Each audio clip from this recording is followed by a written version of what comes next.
రాష్ట్ర ప్రజల భవిష్యత్తును స్వర్ణమయం చేసేందుకు ముఖ్యమంత్రి చంద్రబాబు కంకణబద్దులై ఉన్నారని ఏలూరు ఎమ్మెల్యే బడేటి చంటి అన్నారు. ఇదే స్ఫూర్తితో 3 లక్ష్యాలను సాధించేందుకు సీఎం చంద్రబాబు 5 సంతకాలు చేశారని ఏలూరు పవర్పేటలోని ఎమ్మెల్యే క్యాంప్ కార్యాలయంలో నిర్వహించిన మీడియా భేటీలో పలువురు లబ్ధిదారులు కలిసి ఆయనతో మాట్లాడారు.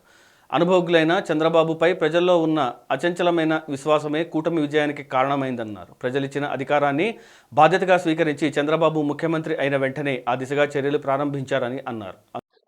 ఏదైతే Telugu Desam party, Janasena party, BJP Andhra Pradesh ప్రజలకి ఏదైతే వాగ్దానం చేసి సంక్షేమము, అభివృద్ధి, ఉపాధి ప్రతి ఒక్కరికి కల్పిస్తామని ఏదైతే చెప్పారో దాంట్లో మొదటి ప్రతిపాదకనే సీఎంగా చంద్రబాబు నాయుడు గారు ప్రమాణ స్వీకారం చేయడంతో మరి మూడిట్లకి తగ్గట్లుగా 5 వాట్ల మీద సంతకాలు చేయడం జరిగింది.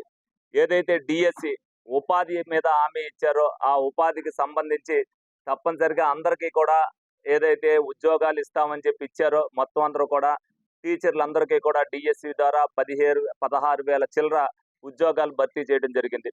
అలాగే మరి ప్రజలందరికీ ఉపయోగపడాలి అనే ఉద్దేశంతో ఏదైతే ల్యాండ్ టైటిలింగ్ యాక్ట్ తీసుకొచ్చారో